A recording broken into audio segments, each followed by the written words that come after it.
चंद्रशेखर पे पथराव हुआ है, उनके काफिले के ऊपर किस तरह देख रहे हैं? चंद्रशेखर पर जो पथराव हुआ है, मुझे इस बात का बिल्कुल भी जानकारी नहीं है, मगर कुछ ना कुछ उनके कुकर्म रहे होंगे जिसके कारण वो के अंदर उनके काफिले के ऊपर पथराव हुआ है। और कुछ लोग ये कह रहे हैं बीजेपी की करवाई साजिश है, बीजेपी वाले दबाना चाह रहे हैं विपक्ष को, इसलिए हमले करवा रहे हैं विपक्ष के नेताओं पे। विपक्ष की अपनी कोई भूमिका होती है, जो ये वही है ना, आज़ाद जो रावण है, रावण कहते हैं अपने आप को, मगर वो जो बीएसपी के लिए कहते हैं अपने आप को हितैषी, ये हितैषी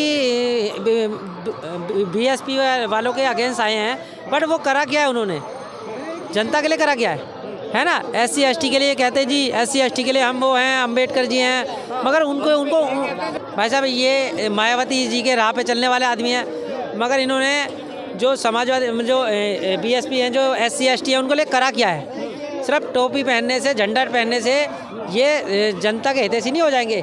जनता के हितैषी करने के लिए उनको काम करना पड़ेगा, उनके समाज को उठाना पड़ेगा, उनके समाज के लिए कुछ करना पड़ेगा। अगर आपने कुछ किया ही नहीं है तो आप किस हिसाब से कह रहे हो कि हम भैया बाबा साहब के हितैषी हैं या बाबा साहब के सपोर्ट करने वाले के हितैषी हैं? आप किस तरीके से काम करके दिखाओ ना पब्लिक के लिए, पब्लिक के लिए आप काम करके दिखाओ, तब ऊपर बनो। ये जैनी के झंडा लेकर के ऊपर बन जाओगे मैं नेता हूँ कहने से नेता। उत्तर प्रदेश के पुलिस प्रशासन पे भी सवाल उठ रहा है। कितने बड़े नेता, पहले तो ये बताओ, 4 बंदे होते नहीं उनकी रैली में, वो भी इतने बड़े नेता हो गए। नहीं, अब तो MP हैं, सांसद हैं, ये अपने आप के ऊपर, खुद के ऊपर अटैक करवाते हैं और फिर कहते हैं जी मैं बड़ा नेता हूँ, देखो जी मेरे ऊपर हमले कर लिए। ये चाहते ही यही है, नेटवर्क में छाने के लिए खुद के ऊपर, जैसे केजरीवाल ने अपने ऊपर शाही पिघवा ली, थप्पड़ लगवा लिए, ये उन्हीं नेताओं में से एक है। तो मतलब इन्होंने खुद करवाया है जी, खुद ही करवाया है। भाई मेरा मानना तो यही है, इसकी जांच करवा लो।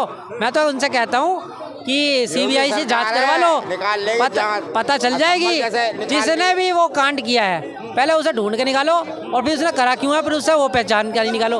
अब दूध का दूध और पानी का पानी, चिंता क्या करो, बाबा की सरकार है, जो करेंगे वो बढ़िया करेंगे, बिल्कुल बढ़िया करेंगे। अगर साजिश है तो पर्दाफाश हो जाएगा, और अगर वाकई घटना हुई है तो दोषियों को सजा मिल जाएगी।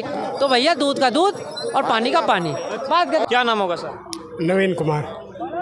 चंद्रशेखर के ऊपर हमला हुआ है, पथराव हुआ है, आप किस तरह देख रहे हैं? क्योंकि अब उत्तर प्रदेश के प्रशासन पे, पुलिस प्रशासन पे सवाल उठ रहा है। सवाल तो उठेगा ही, जो सरकार जो है जनता की सेवा नहीं कर सकती, जनता की देखभाल नहीं कर सकती, वो सरकार पर तो सवाल उठेगा ही उठेगा। मोदी जी कहते हैं या कि हम डबल इंजन की सरकार है, लेकिन डबल इंजन की सरकार इतनी तेज दौड़ती है कि लोगों के लाश के ऊपर से दौड़ जाती है, लेकिन उनको कोई कुछ कहने वाला नहीं है। अब ये कह रहे हैं कहीं ना कहीं इसमें सत्ता पक्ष की साजिश है, विपक्ष को दबाने के लिए, इसलिए हमला करवाया जा रहा है। अरे कोई विपक्ष के चलने कहाँ देते हैं? ये तो सारा कुछ तो इन्हीं की चल रही है। सत्ता पक्ष विपक्ष का तो कोई बोल बाला ही नहीं है, कोई पूछता ही नहीं है विपक्ष है कहाँ। विपक्ष नहीं है देश के अंदर, है विपक्ष, लेकिन उनकी बातें सुनता कौन है? सुनने दी जाती है उनकी बातें। इसके अंदर विपक्ष की आवाज़ नहीं सुनी जाती है, विपक्ष की आवाज़ दबाने का काम किया जाता है। देखिए, विपक्ष के प्रशंसक है, यही विपक्ष की आवाज़ नहीं सुनते, क्योंकि जानते हैं जो भी बोलता है अनाप शनाप ही बोलता है विपक्ष, जो भी बोलता है झूठा ही बोलता है विपक्ष, जो भी बोलता है गलत ही बोलता है विपक्ष, जो भी बोलता है देश को तोड़ने के खिलाफ ही बोलता है विपक्ष। क्योंकि विपक्ष के जो कार्यकर्ता बंधु हैं, वो जानते हैं कि हमारा जो नेता है वो बिल्कुल निठल्ला है, काम का नहीं है, वो काम की बात नहीं करता, वो चापलूसी की बात करता है। तो अभी इन्होंने कहा ना विपक्ष की सुनता ही कौन है, कहा ना विपक्ष की सुनता ही कौन है। मैं बिल्कुल फैक्ट में और इनका समर्थन करता हूँ। ना देश की जनता सुनती है, ना विपक्ष के कार्यकर्ता सुनते हैं, ना उनके नेता सुनते हैं भैया। इसलिए तभी तो उनको देश की जनता ने विपक्ष में बिठा के रखा है। अगर उनको सुनते तो देश की जनता उनको सत्ता नहीं देती क्या? अटल बिहारी वाजपेयी भी तो विपक्ष में बैठे हुए थे जब कांग्रेस की सरकार थी। अटल बिहारी वाजपेयी विपक्ष में बैठे हुए थे, तो क्या उनकी जो है बातें सुनी नहीं जाती थी?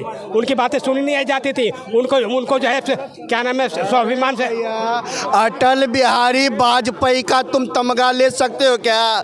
अटल बिहारी वाजपेयी खुद में एक आइकन मैन था। अटल बिहारी वाजपेयी उनको कांग्रेस की सरकार ने उनको उनके पास नेता नहीं थे जो विदेशी धरती पर भारत का झंडा उठा सके। सरकार कांग्रेस की, लेकिन विदेश में भेजा किसको? अटल बिहारी वाजपेयी को। अटल बिहारी वाजपेयी को भेजा क्योंकि पावर था, जलवा था। और आज राहुल गांधी को भेजेंगे क्या? भेजेंगे क्या?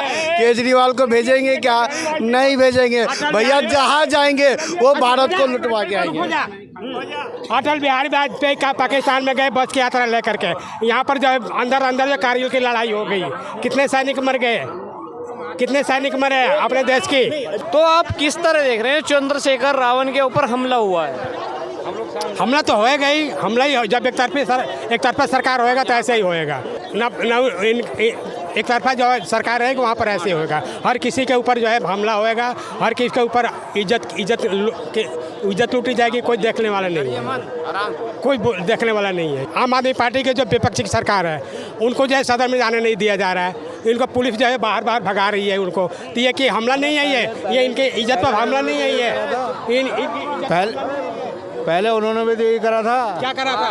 बाहर आम आदमी पार्टी ने कब करा थी चीजें, बातें कौन सी बातें करा थे? किसको जो सदन में जाने से रोका था? किसने किसको बाहर दिया था? किसको निकाल दिया था? भाजपा को। कौन भाजपा? कितने सदस्य हैं जो इस टाइम स्पीकर है? सदस्य एक सदस्य क्यों निकाला? कहाँ निकाला? कोई नहीं निकाला, ये कोई नहीं निकाला। ये भाई साहब, ये इनकी बात करें, शायद उनको आइडिया नहीं है, टीवी देखना छोड़ दिया होगा उस टाइम पे, शायद आप देख रहे होंगे, तो उनको ये जानकारी नहीं है। जो आज विधानसभा में जो स्पीकर है, जो अध्यक्ष है, वो उन्हीं को, विजेंद्र गुप्ता जी को, जब 8 सांसद थे वो उठा करके बाहर फेंक दिया था, बाउंसर के द्वारा बाहर फेंक दिया गया था। इनको जानकारी नहीं है ना। तो जब तख्ता पलट हो गया है, जो 62 से 22 पे आ गए, जो 67 से 22 पे आ गए, उनको ये नहीं पता कि जो आज हम कर रहे हैं वो कल हमें भी भुगतना पड़ेगा। किसी के लिए गड्ढा खोदोगे। आज मोहन सिंह बिष्ट भी खूब गरजे विधानसभा के अंदर। जिसकी किसी के लिए अगर मैं आपके लिए गड्ढा खोदूंगा तो खाई मेले तैयार है, तो आज खाई तैयार है, आज गिरो भैया उसमें। अच्छा एक चीज़ और, विपक्ष का अच्छा विपक्ष होता है जो अच्छा विपक्ष की भूमिका निभाई बीजेपी वाले। जब 3 थे तब भी, जब 8 थे तब भी, है ना। ये 22 है, इनसे चुपचाप बैठा नहीं जा रहा। अरे भाई करो, आप विपक्ष की भूमिका निभाओ, अपने पॉइंट ऑफ व्यू भी रखो, जनता की समस्याओं को भी रखो। जिस तरीके से 8 विधायक थे बीजेपी के, उन्होंने अपनी बात को रखा और पूरे 5 साल रखा कि भाई साहब आप गलत कर रहे हो, आपने ये गलत करा, आपने ये अच्छा नहीं करा, ये अच्छा करा, ये नहीं अच्छा करा। तो वो चीज़ इस तरीके से विपक्ष को निभानी चाहिए।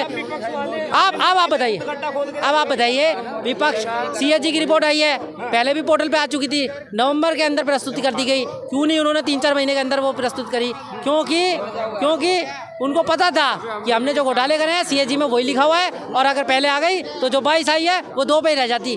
तो कहने का मतलब उनको पता था ये बात, है ना। तो उन्होंने वो पहले पोर्टल पे, भाई उन्होंने विधानसभा में क्यों नहीं रखा? मेन बात है क्यों नहीं रखा। अगर रख देते तो ये जो हाशिया हुआ है इससे भी बहुत बुरा होने वाला था। उनको पता था भाई जो कर्म है वो। विजेंद्र गुप्ता जो स्पीकर हैं वे अपनी पुरानी जो उनके साथ हुआ है उसका बदला लेंगे क्या? बात बदलेगी नहीं है, बात ये बदलेगी नहीं है।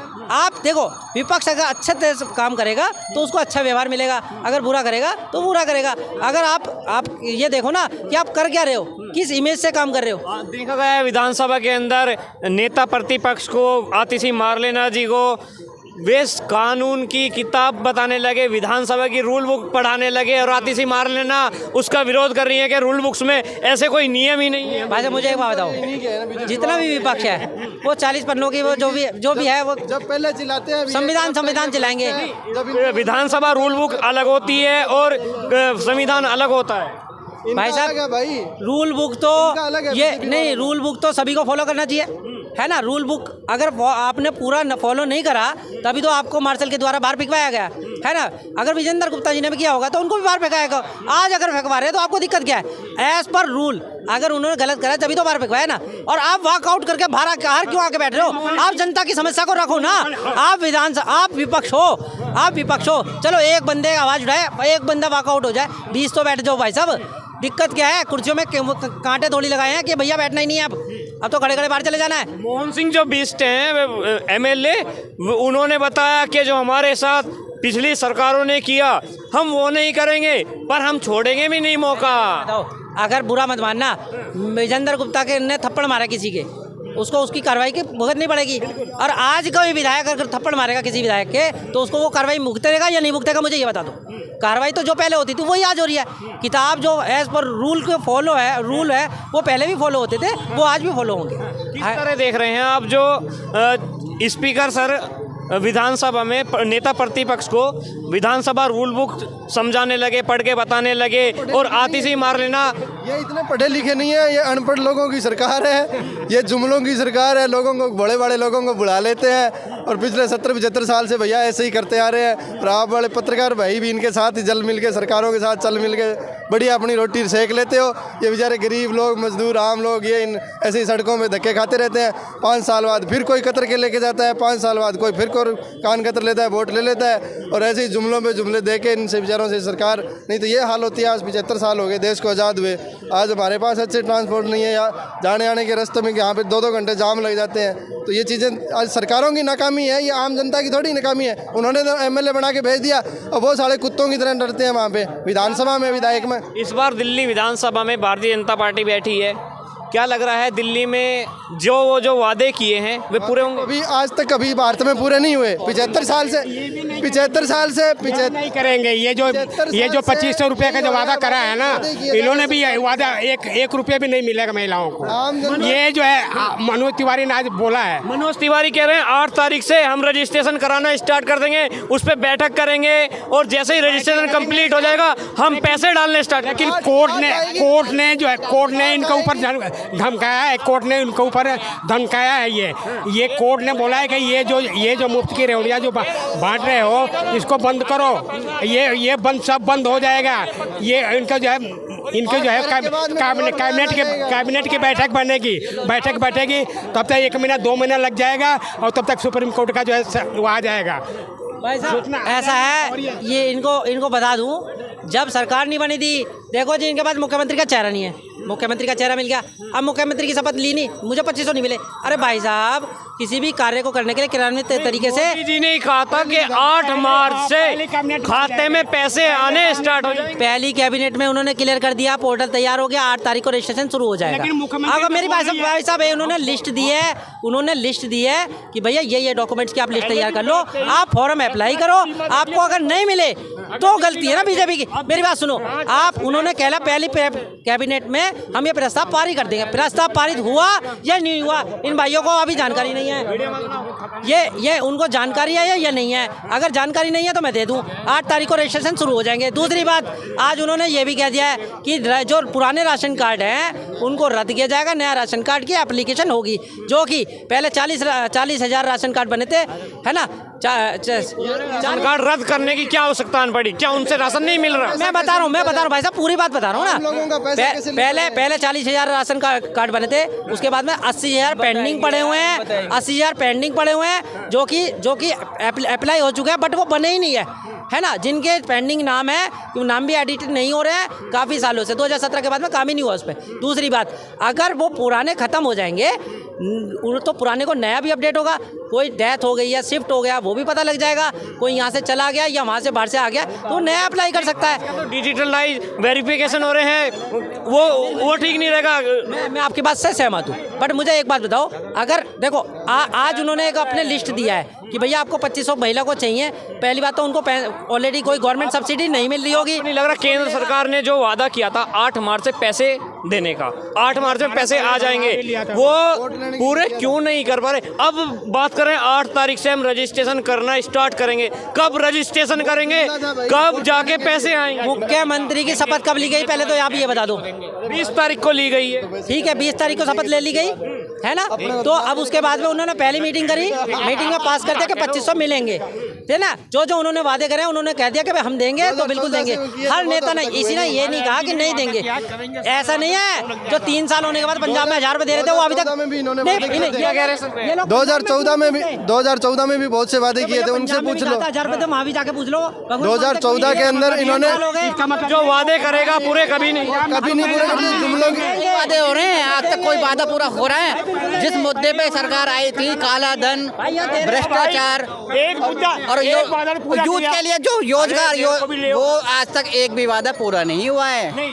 आपको ये नहीं लगता जो सरकारें ये कहती थी अगर 370 हटकी तो देश में कहीं ना कहीं दंगे होंगे, कुछ नहीं हुआ, क्या काम नहीं हुआ? कौन सा काम हुआ है? 370 धारा नहीं हटी, और उससे हमारा क्या, आम जनता क्या फायदा हुआ? ये बात कर रहे हैं यार, फायदा हुआ है। ये बात कर रहे हैं। भाई ये जो है ना बीजेपी वाला, बस ये 370 और राम इसके मंदिर, अंदर वंदे भारत जैसी ट्रेन आई है, उससे खुश नहीं? इन्हीं पे ही आ रहा है, इन्हीं पे ही चल रही है। इन्हें इन लोगों को देश की विकास से कोई लेना देना नहीं। इनको 2500 रुपए चाहिए, इनको अपने से मतलब है। मेरे अकाउंट में 2500 कैसे आएंगे? ये वो व्यक्ति हैं नहीं।